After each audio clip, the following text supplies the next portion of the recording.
Well, welcome to part 9. This is going to be about a few of my sci-fi pieces. Granted, I'd have to do several parts to do all my sci-fi pieces, but at least I'm going to do the top ones. So the first one is not a piece of wardrobe. It is whole bunch of pieces that took me several years to actually put together. And it's right behind me here. And this is from Star Wars. And what we have here is we have 3 blueprints from John Steers, who was the man that actually was in charge of doing all of the blueprints and that for the large-scale Millennium Falcon, which was at Elstree Studios in England. And these are the originals. These are not copies. Everything here actually has a certificate from Elstree Studios. This actually is direct paperwork in that from the studio. So we've got that, and then we've got one original production print from Norman Reynolds, and this is the one in which he did a small comparison size between the Millennium Falcon and a TIE Fighter. On the sides here we have 2 original storyboards, which is from Empire Strikes Back. Getting originals from actual Star Wars is even harder. But I've got 2 here, which are of the Millennium Falcon.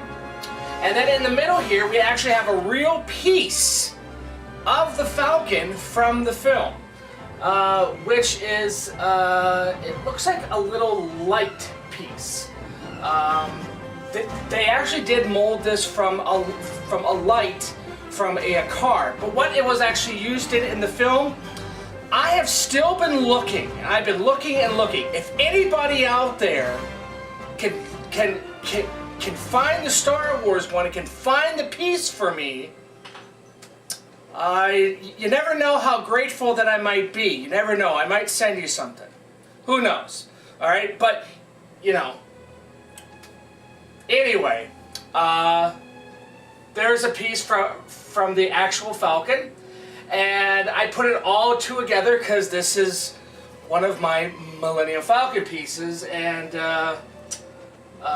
this took a few years in which for me to actually put it together because of the fact that Elstree doesn't just open up their vaults and sell everything. You know, they only let certain pieces go at certain times and all that kind of stuff, and they do actually sell stuff.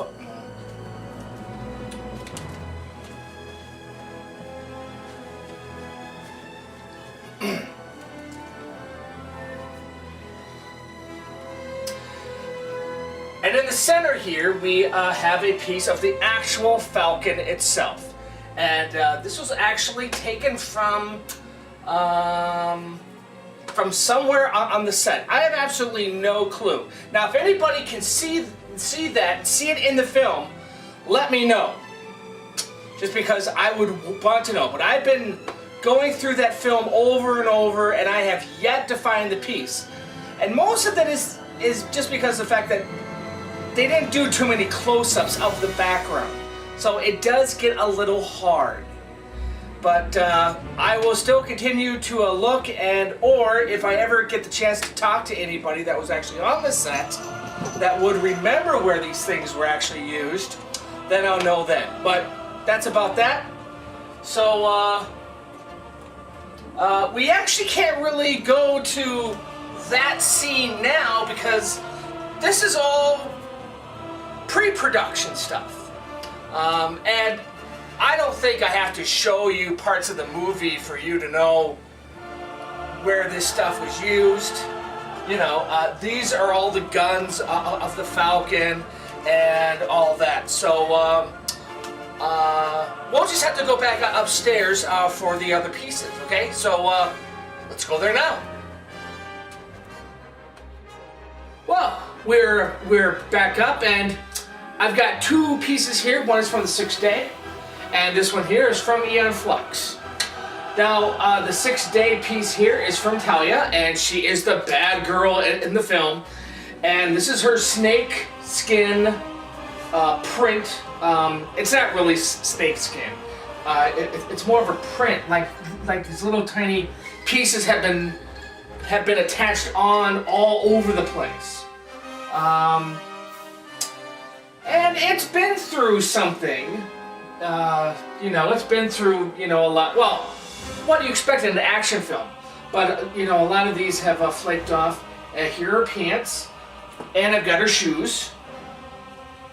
The only thing that I don't have with the particular piece was the earrings, but they were never offered, so, I mean, as far as I know, she probably kept them. I mean, who knows? But anyway, let's go to the scene in which that they were used, which is scene 36 through 55B. So, let's go to that right now. Car! Huh? Stop the car! Oh! Who are you? I was hired to kill you. That's all I know! Now see, let's be friends. Why does anyone want to kill me? He got home first. You saw him, he didn't see you. You be my mommy. I don't want to be your mommy.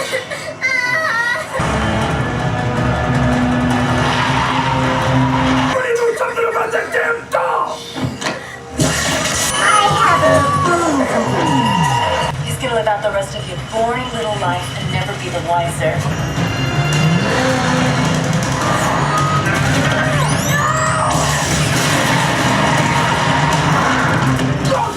Well, that was kind of cool.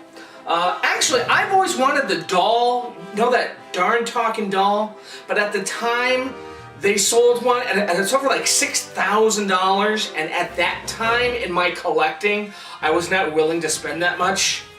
However, now, if I had the chance, I'd spend it in a heartbeat. That was a cool doll. I kind of wish I had it, but oh well.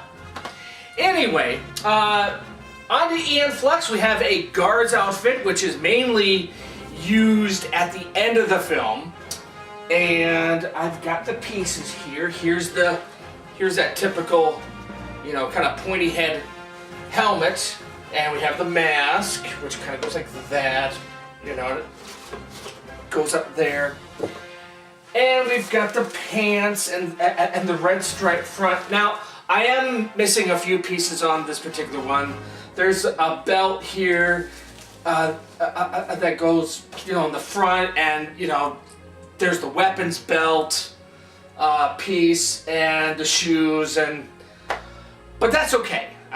You know, you can't get everything. You know, I tried, but this is better than not having anything at all, because quite frankly, all the Eon outfits went for thousands of dollars, and I only picked this one up for a few hundred. So, you know, it was a cool thing.